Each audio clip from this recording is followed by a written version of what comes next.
আম্মু, আজকে আমরা বাগানে বনভোজন করব। অনেক মজা হবে। ঠিক আছে বাবা, চলো যাই।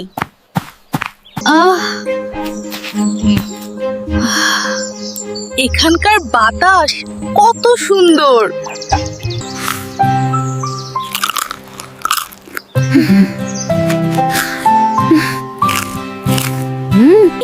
ধুর, আর খেতে পারছি না, এগুলো ফেলে দিই।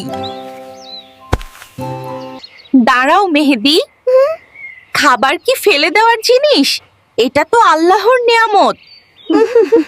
জানো বাবা, এই খাবারগুলো ফলাতে একজন কৃষকের কত রোদ বৃষ্টি সহ্য করতে হয়, কত কষ্ট করে তারা এগুলো আমাদের কাছে পৌঁছায়। পৃথিবীতে অনেক মানুষ আছে যারা একবেলাও খেতে পায় না। আল্লাহ অপচয়কারীকে পছন্দ করেন না। আমি দুঃখিত আম্মু, আমি আর কখনো খাবার অপচয় করব না। আমি সবটুকু খেয়ে ফেলবো। যেটুকু আমরা খেতে পারবো না, সেটুকুই কেবল আমরা অন্য প্রাণীদের দিতে পারি। আলহামদুলিল্লাহ, পেট ভরে গেছে আম্মু গো। বন্ধুরা, তোমরাও কিন্তু প্লেটে খাবার ফেলে রাখবে না। যতটুকু খেতে পারবে ততটুকুই নেবে। আল্লাহর সৃষ্টি অপার, পশ্চিম আকাশে ডুবে যায় সূরজ। আল্লাহু আকবার।